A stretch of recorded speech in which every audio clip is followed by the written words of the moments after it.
আসসালামু আলাইকুম নবম দশম শ্রেণীর শিক্ষার্থী বন্ধুরা, আজকে আমরা একটা সম্পাদ্য অঙ্কন শিখব। এই সম্পাদ্যটি হচ্ছে তোমাদের গণিত বইয়ের 147 নম্বর পৃষ্ঠার উদাহরণ 3। প্রিয় শিক্ষার্থী বন্ধুরা, এটা একটি ট্রাপিজিয়াম অঙ্কন। চলো তাহলে শুরু করি। উদাহরণ 3 নম্বরে বলছে ট্রাপিজিয়ামের দুইটি সমান্তরাল বাহু এবং এদের বৃহত্তম বাহু সংলগ্ন দুইটি কোণ দেওয়া আছে, ট্রাপিজিয়ামটি অঙ্কন করতে হবে। বন্ধুরা, আমরা এই ট্রাপিজিয়ামটি অঙ্কন করব।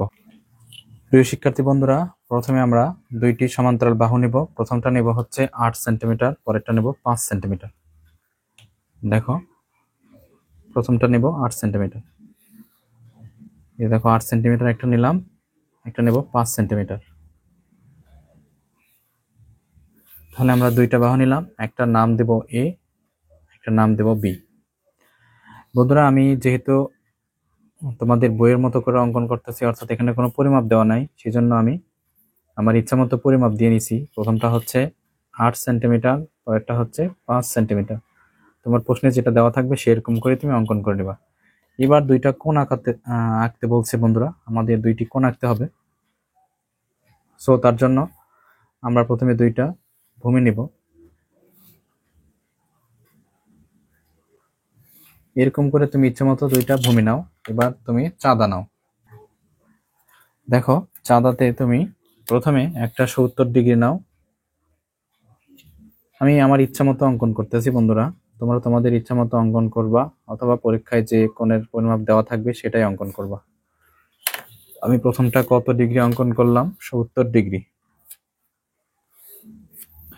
এটা হচ্ছে আমরা নাম দেব এক্স কোণ, আর এটা আমরা অঙ্কন করছি, এটা হচ্ছে 70 ডিগ্রি।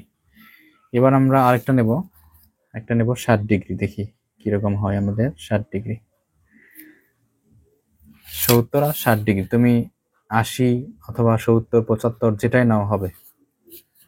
এটা হচ্ছে আমাদের 60 ডিগ্রি, এটা হচ্ছে ওয়াই কোণ। তাহলে আমাদের তথ্যগুলি আমরা এঁকে নিলাম। এখন আমরা কি করব, আমাদের প্রয়োজন অনুসারে আমরা নিচের দিকে যে কোনো একটা রেখা নেব। বন্ধুরা, আমি আমার ইচ্ছা মতো একটা রেখা টেনে নিলাম, যে কোনো একটা রেখা। এ এক্স নেই, এটা হচ্ছে এ, এটা হচ্ছে এক্স। এ এক্স রেখা নেই। এ এক্স রেখার আমরা আমাদের যে বড় বাহুটা রয়েছে 8 সেন্টিমিটার, সেই বড় বাহুর সমান করে আমরা কেটে নেব। বন্ধুরা, তুমি এক্ষেত্রে কাটা কম্পাস ব্যবহার করতে পারো অথবা পেন্সিল কম্পাসও ব্যবহার করতে পারো। তাহলে আমাদের 8 সেন্টিমিটার, দেখো আমরা পেন্সিল কম্পাস ইউজ করতেছি। 8 সেন্টিমিটার বন্ধুরা, 8 সেন্টিমিটার তুমি এরকম করে অঙ্কন করে নিবা। 8 সেন্টিমিটার। দেখো, এটাতে তুমি নাম দাও হচ্ছে এ, আর এখানে কেটে নিলে এটার নাম দাও বি। এখন আমাদের রইল কিন্তু দেখো এ আর বি বিন্দু। তাহলে আমরা এ বিন্দুতে এক্স কোণের সমান করে একটা কোণ অঙ্কন করব। তাহলে প্রথমে আমরা পেন্সিল কম্পাসটা আমরা 70 ডিগ্রি কোণ যেহেতু আঁকতেছি, আমরা একটা কোণের পরিমাপ নেব আমাদের ইচ্ছা মতো। দেখো, এরপর এখানটায়, এই যে এখানটায় দেখো সমান করে, এই যে এখন আমরা স্কেল দিয়ে এটাকে যোগ করে দেব। যোগ করে দিলাম বন্ধুরা, এর নাম দেব আমরা ওয়াই, এ ওয়াই। এবার এক্স কোণ অঙ্কন করে নিলাম। এবার আমরা কি করব, বি বিন্দুতে ওয়াই কোণ অঙ্কন করে নেব। তাহলে ওয়াই কোণের পরিমাপ আগে নেই আমরা। ওয়াই কোণের পরিমাপ, এই ওয়াই কোণের পরিমাপটা ডান দিক থেকে নিচের থেকে উপরে নিয়ে যাবা, নিচ থেকে উপরে।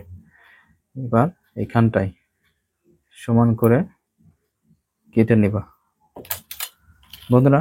এবার আমরা যোগ করে দেব। দেখো, এই যে এটার নাম দেব আমরা জেড। কি নাম দেব? জেড।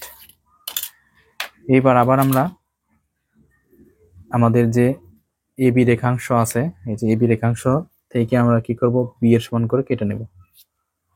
দেখো, বি এর সমান করে কেটে নিলাম। বি এর সমান করে কেটে নেওয়ার ফলে এটার নাম দেব আমরা ই। কি নাম দেব? ই। ই বিন্দুতে আমরা আবার এক্স কোণ অঙ্কন করে নেব। দেখো, ই বিন্দুতে আবার কি করব, এক্স কোণ অঙ্কন করে নেব। এইবার এখানটায় সো আমরা এবার যদি যোগ করে দিই, দেখো এই বরাবর আমরা যোগ করে দিলাম। বন্ধুরা আমাদের এটার নাম দেব আমরা সি বিন্দুতে সেট করছে, এটার নাম কি? সি বিন্দু। প্রিয় শিক্ষার্থী বন্ধুরা, এবার আমরা সি বিন্দুতে আমাদের যে সেট করলো যে রশিটা, সেই সি বিন্দুতে কেন্দ্র করে আমরা ওয়াই যে কোণ রয়েছে আমাদের, সেই ওয়াই কোণের পরিমাপ নেব। দেখো ওয়াই কোণের পরিমাপটা যেহেতু তুমি নিবা, সেহেতু তুমি নিচ থেকে উপরে চলে যাও, নিচ থেকে উপরের দিকে যে এবার এখানটায় কেটে নাও, এখান থেকে এটা কেটে নাও। দেখো বন্ধুরা, এবার আমরা কি করব, আমাদের স্কেলটা নেব, আমরা স্কেলটা নিয়ে এই যে আমাদের সেট করছে সেই সেট বিন্দু যোগ করে দেব। দেখো বন্ধুরা এখানে সেট করছে, এই বিন্দুটার নাম দেব আমরা ডি বিন্দু। তাহলে দেখো এইটাও কিন্তু বি এর পরিমাপ, এটাও কিন্তু বি এর পরিমাপ হচ্ছে। তাহলে বন্ধুরা দেখো এ বি সি ডি এটা কিন্তু একটি ট্রাপিজিয়াম। কি এটা কিন্তু একটি ট্রাপিজিয়াম। বন্ধুরা আমি কিভাবে অঙ্কন করে নিছি সেটা তোমাদেরকে বর্ণনা আকারে, বিবরণ আকারে তোমাদেরকে দেখাচ্ছি। তোমরা দেখে অবশ্যই মিলিয়ে নাও কিভাবে আমি অঙ্কন করে নিছি, এবং এটাকে তুমি প্র্যাকটিস করো, তাহলেই পারবা। আজকে এই পর্যন্তই। পরবর্তী ক্লাস দেখার জন্য আমন্ত্রণ জানিয়ে শেষ করছি। আল্লাহ হাফেজ।